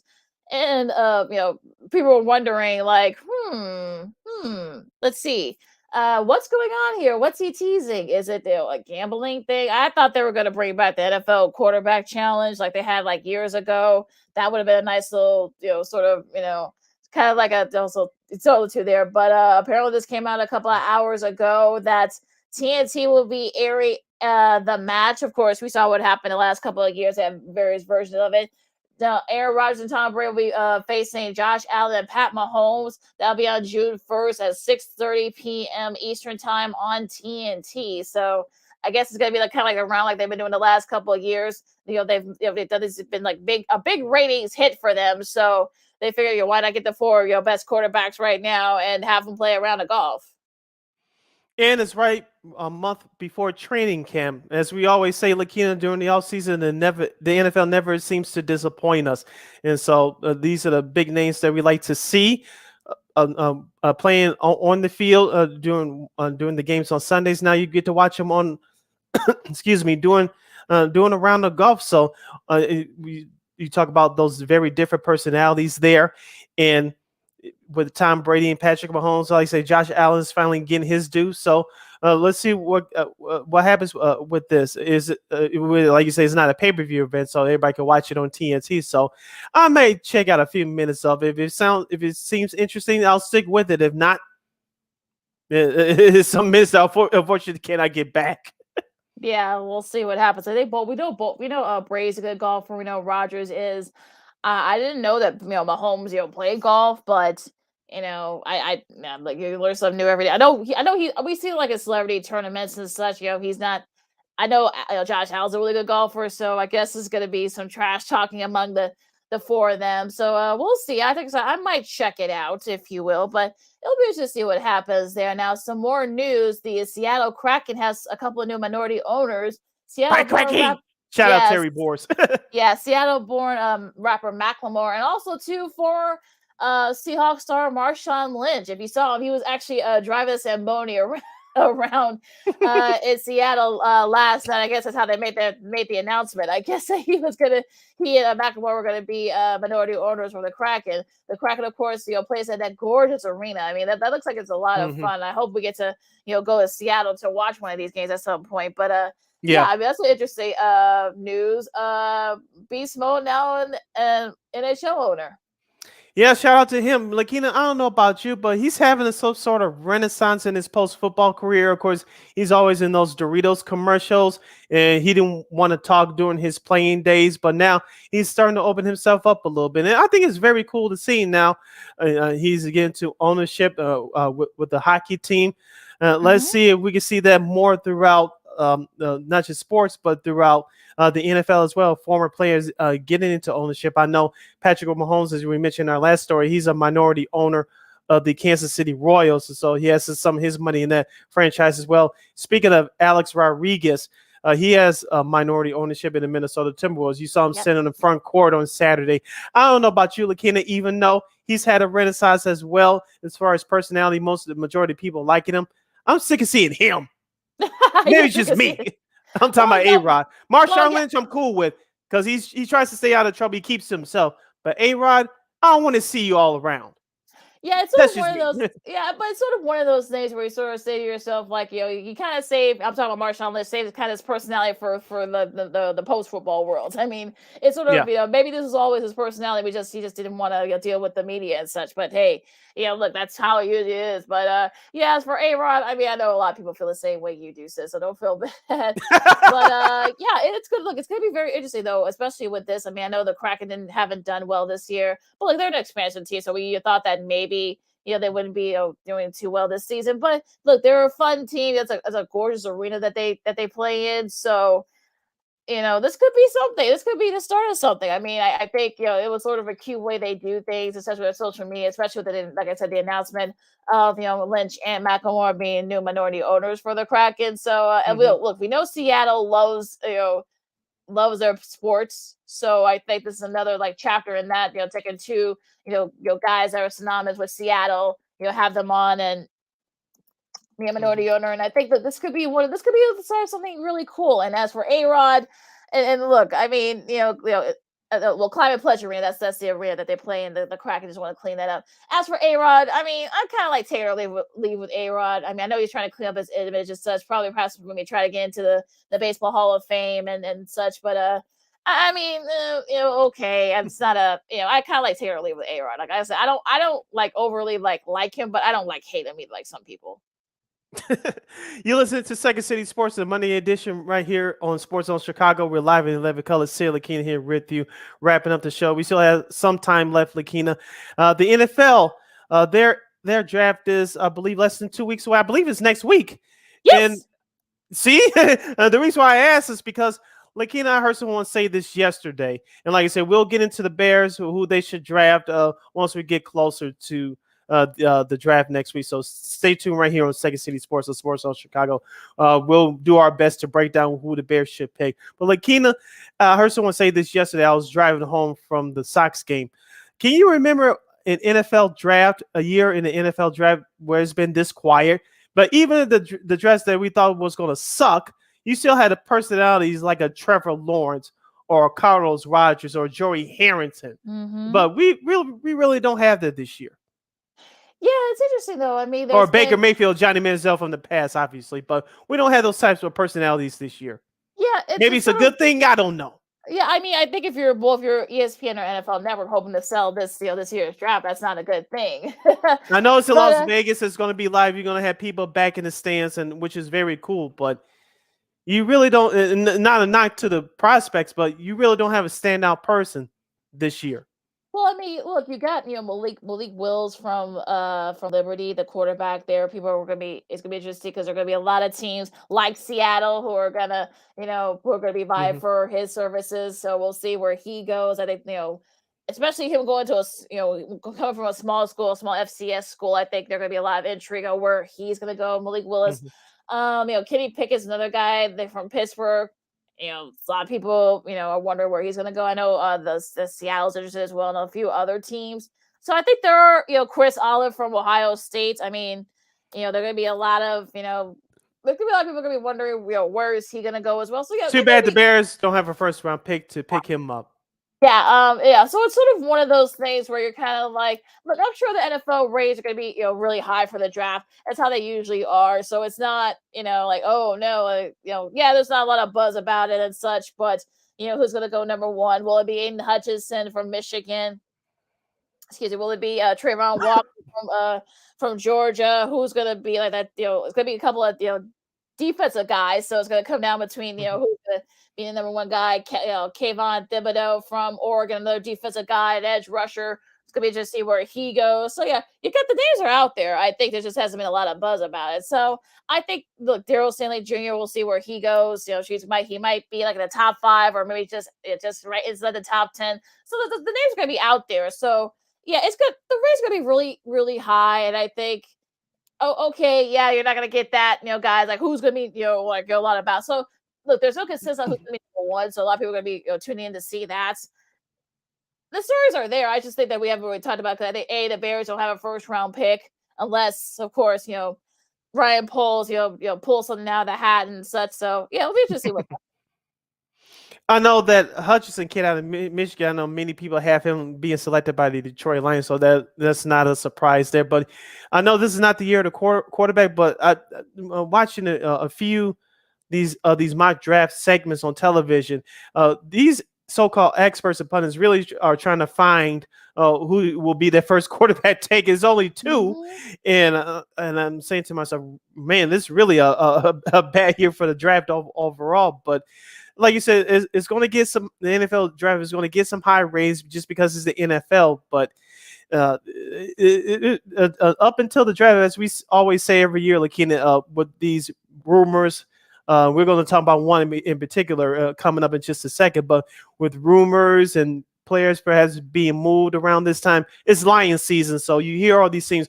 Well, we don't like that guy. Behind the scenes, we find out later that they like that person, or they trying to maneuver another team from getting them from ahead of them and all that other stuff. And so we haven't heard that too much, but we're going to hear come close to draft time around this time next week. Yeah, so I think that's going to be like, what fan would it be if in the off season right before the draft? I mean, Baker Mayfield, speaking of, is a subject of a lot of rumors. It'll be interesting to see, does he get traded, before the draft or after the draft and such. So there's so many names out there still. I mean, we'll just see. Well, AJ Brown, will he be traded? He wants a new contract. Deebo Samuel, I mean, he's not coming to the sort of the camps, the mini camps, if you will. So there's going to be a lot of guys, and also too, Lamar Jackson, Kyler Murray. I mean, there's still like a lot of names that, not going to be moved, but we'll see. There's going to be some type of contract movement. So there's still a lot to think about in the NFL, a lot to be decided. So I think people are going to be tuned in, especially for that, if nothing else. Couple of things on those names, last couple of names you just mentioned. Lamar Jackson, I know some people are quote unquote begging him to get his money right now. I think Baltimore will give him his money, but it's all about timing. And I know Lamar Jackson is one of the top 5 quarterbacks in the league, including with that class with Patrick Mahomes and Josh Allen and what have you. So I think Baltimore will eventually get his money, but if you're management, you got to play it smart. You just can't give him quote unquote what he wants, even though the salary cap is starting to go back up again. But the price tag for these starting quarterbacks are going up as well. Will always go up. That means that you have to manage the rest of your squad very carefully due to the salary cap. But I want to ask you about Kyler Murray, and we talked about this through the last half of the season, looking even into this offseason. If you're Arizona, he might be the second to last ranked quarterback in that NFC West division. And I know you signed your head coach to an extension. I know that the general manager, I believe, got a fresh cash as well. But Kyler Murray, he deserves his money, but it's starting to creep up a little bit that he's injury prone and he doesn't perform well toward the end of the season. And that's something that's currently hanging over his head. But if you're Arizona, if you don't want to resign him and you decide to trade him, okay, well, who's better than Kyler Murray for your squad? And right now, I just don't see it. And realistically, if Kyler Murray's asking for a trade, realistically, who are the teams that's going to pick him up? You could cross out Chicago off this list because of a guy named Justin Fields. Okay, so I think Kyler Murray, a few teams will pick him up, but realistically, he doesn't have that many options. If you're Arizona, you better do your best to keep him. You just got to build a better roster around him. Yeah, I think they will. I think, like you said, so there's not a lot of teams that are going to want to take him, especially the fact that he's been banged up the last couple of years in some form. So I don't think a lot of teams are going to be, clamoring to try to get him. So I think if you're Arizona, especially since you've committed to Cliff Kingsbury and Steve Wilkes, the GM, for the next 5 years, you better try and perhaps maybe get better talent around them. Get an O line. Discuss it. Address it in the draft.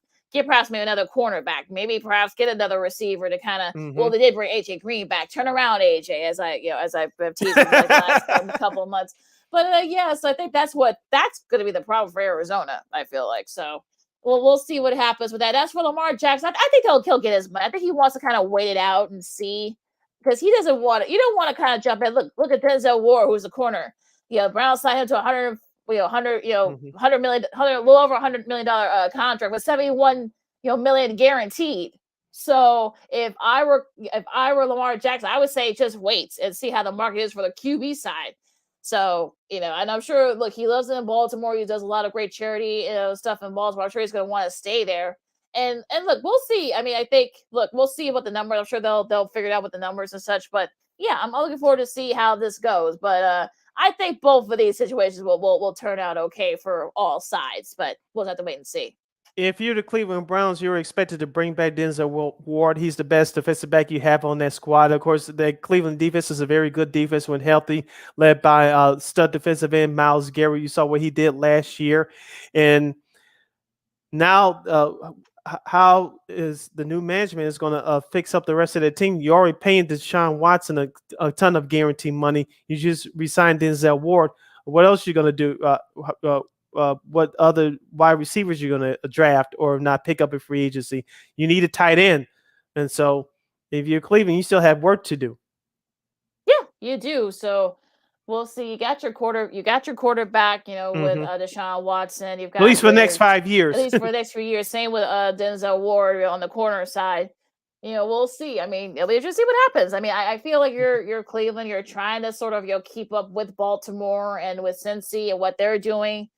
But again, it'll gotta sort of play it by ear and watch what happens with the market and such. That's the best you can do at this point, especially when it comes to Baker Mayfield. Try to perhaps get some picks from him because he's still your property. You're still he's still a part of your team, so you're gonna have to. He's already said that. Hey, I want to get out of here. So yeah, I don't know. You can't bring him back to that locker room in Cleveland. No, you just can't. After everything that's transpired with what he said and what other players have said about him. You're not going to be able that locker room is just over and done with. So hopefully maybe he'll get we'll get traded. We've talked about some of the teams that perhaps he can get traded to. But again, it's going to be hard, especially with all this stuff that's coming out about it. Yeah, like I said, the Seattle Seahawks are a front-running favorite. My sleepers team is still the New York Football Giants. I can't believe Daryl Dable will trust Daniel Jones. I don't see it, but stranger things have happened. I know that some people said the New York Jets, but Zach Wilson is their guy for now, so we'll see what happens with that. You're listening to Second City Sports, the Monday edition. We're live in living color right here on Sports Zone Chicago. Sid, Lakeena here with you. We still have a few more minutes left. Lakeena, I didn't get a chance to catch the debut of the USFL. I know that one of the games got moved to tonight because of weather. Did you catch any of it this weekend? I watched a little bit of it, and it actually rated pretty well, like 3.5 million viewers for the debut of the USFL. It was actually not a bad number. So yeah, it'll be interesting to see how it goes. I mean, it was nice seeing Paxton Lynch and guys like that, guys you probably haven't seen in a while, now playing football, getting opportunities elsewhere. I think this is what the USFL is. We'll see if the numbers can keep up, or they go up a little bit, or they go down. But yeah, I'm looking forward to see how this goes, numbers wise, because I think there's a really good chance that you're, especially with a lot of guys like that probably didn't work out for them in the NFL. They get another shot with the USFL. So yeah, it'll be interesting what I want to see how this goes for the rest of the season. And I'll try to catch some action this weekend because I mentioned I was out over the weekend attending the White Sox game, so I didn't get a chance to catch even the highlights. So I know they'll be back on next week. I believe it's for 8 weeks, correct? Yep. Okay, so I'll try to catch some some action this coming weekend. So I like I said, I heard a couple of things about it. I know, like I said, one of the games got postponed and moved to tonight. I believe it's on FS1, I believe. So check your local listings, as we say in the broadcasting world, for that. But it's as I mentioned in the last episode, the XFL was actually good. You didn't have the WWE all over. I know they'll restart again next year with The Rock, Dwayne Johnson, actor and wrestler as commissioner. But I want to see the USFL. Hopefully it'll live up to some expectations. Will it be the glory days of the early 80s? I doubt it, but we'll see how the product progresses. I'll check out some action this upcoming weekend. As long as the ratings are solid, I think if you're Fox and NBC, this is sort of like a nice sort of time to kill and during the spring. Sort of like that dead time, if you will, especially with with Fox, and have that once they start showing the weekly baseball games, sort of like a nice little sort of a kill time, as I call it, between everything else. So it'll be interesting to see where that goes with the USFL. Now, as far as the Big Ten, Fox will now be the official, official member of the Big Ten sort of games, if you will, part of this. John Oran made this announcement, over the weekend, so kind of like quietly, and they'll actually be able to choose who they get to be their broadcast partners. Of course, we talked about CBS, so they're looking for, after next season, they're going to be looking for a new conference to televise, so they're going to be vying for that. ESPN, of course, are going to be right there for that spot as well, and also to some streaming services. That's according to what he said. And I asked him that, if you saw, he quoted my tweet. He said that, well, if they give him enough money, I mean, Amazon and Apple are right there as well. Also Turner as well. They've switched. They've changed hands too. So it's going to be interesting what Fox does and who they pick to be their broadcast partner. It's sort of weird that they're now, well, the Big Ten Network is owned by Fox. So Fox, yeah. Mm-hmm. So, of course, it kind of makes sense that they're going to be picking their broadcast partner. So it'll be interesting to see where this goes. Yeah, as we mentioned before, Lakeena, people want any options. It's not just watching your favorite TV shows or games on just a regular television anymore. People are streaming these games, and in the business that we're in, we're watching 2, sometimes 3 games at once. Like you, I didn't have a chance to do it too much this weekend because, like I said, I was at the Sox games. But you watch one sporting event on your television, and on another one, you streaming it via your computer. So a lot of fans are doing that, especially for what we do. We have to do it. So things are changing, and it's not going anywhere anytime soon. And like we talked about this around this time earlier last year, Lakeena, Notre Dame, the football team, they had their home opener exclusively on Peacock. Of course, Notre Dame broadcast the home games on NBC, so the home opening last year was exclusively on Peacock. And I believe another network did a exclusive streaming game as well. I can't remember right now, but this is where the industry is going. So people had to catch up or get locked out. Yeah, they have to adapt to that. So I'm wondering though, like with everything else, and it sort of this whole thing with the Big Ten, I wonder if of course, SEC has that monster contract with ESPN. That's why they're going to get the Saturday afternoon games. They took that from CBS, and now CBS is vying for the Big Ten package. I guess they're going to split up to like 3 or 4 different packages from what I've read. So it'll be interesting to see where, who they pick. Will they pick an Amazon or an Apple to stream? I know I saw somewhere that maybe Apple is kind of like the leader in the clubhouse against the Sunday ticket games.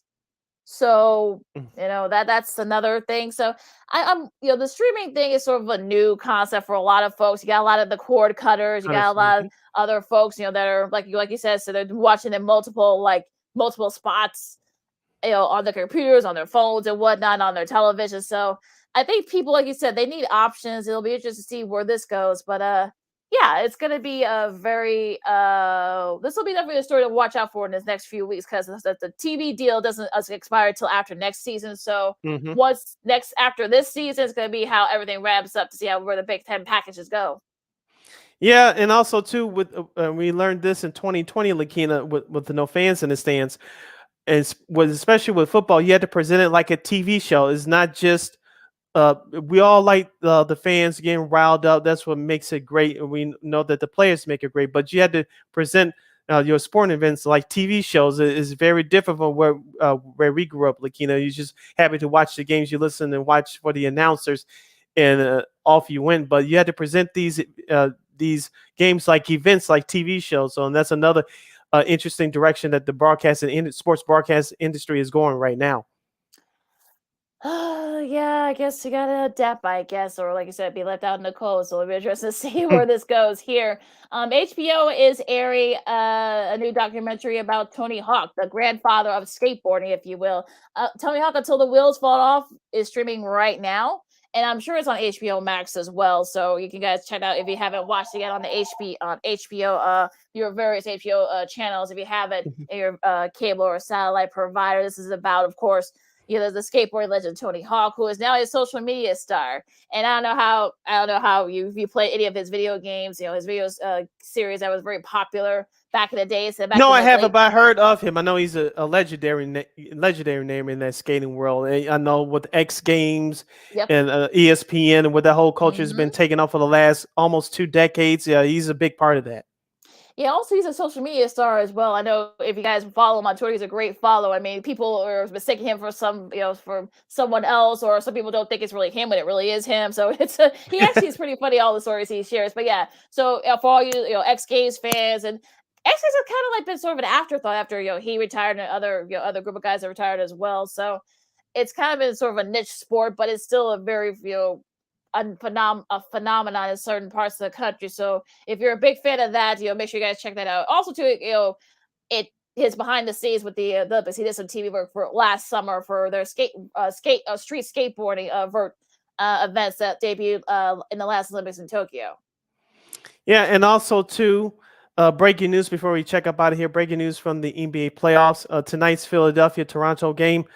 Scotty Barnes, the rookie out of Florida State, he injured his ankle in Saturday's game 1. He will not play tonight. So once again, Scotty Barnes of the Toronto Raptors, the rookie forward, will not play tonight in game 2 of that Sixers-Raptors series. So yeah, it's gonna be very tough for the Raptors. So hopefully, you guys can step up, because if not, if you're Philadelphia, you better try to take control of this series. Yep. And like I said, James Harden has to play better. I know Joel Embiid will show up. He had 19 points in game 1, so I expect him to have a better game 2 tonight. And so that's your news from the NBA world. Lakeena, it's been another great episode of Second City Sports, the Monday edition right here on Sports Zone Chicago. Take us home. You can follow me at Keenan McGee on the Twitter and at Keenan_McGee on the IG. You can follow yours truly, Sidney Brown, on the Twitter in the IG at SidKid80. Once again, it's SidKid80, SIDKID80, SIDKID80. And make sure you download that Sports Zone Chicago app, wherever you get your apps. Make sure you follow Sports Zone Chicago on all social media platforms, Facebook, Twitter, Instagram, and YouTube. Make sure you subscribe to our podcast at War on Anchor, Second City Sports. And make sure you follow War Media at WARR Media on Facebook, Twitter, Instagram, and YouTube. And thank you very much for your support. Like, share, subscribe, and tell your friends. Be sure to catch Second City Sports every Monday, every Friday, live in 11 color, right here on Sports Zone Chicago from noon to 2 p.m. Central Standard Time. One more again, as you kids would say. Catch Second City Sports every Monday, every Friday from noon to 2 p.m. Central Standard Time, right here on Sports Zone Chicago. All right, so I know it's a little cool out there, folks, but don't worry, it's gonna warm up. It might be in the 70s by the end of the week. So, yay! Right. Yeah. So welcome to April in Chicago, like I said, folks. So enjoy the weather, everybody. If you're not gonna get vaccinated, wash your hands, wear your mask, and be good to each other. This has been Second City Sports on Sports Zone Chicago, and we'll see you Friday. Go Bulls! Holla!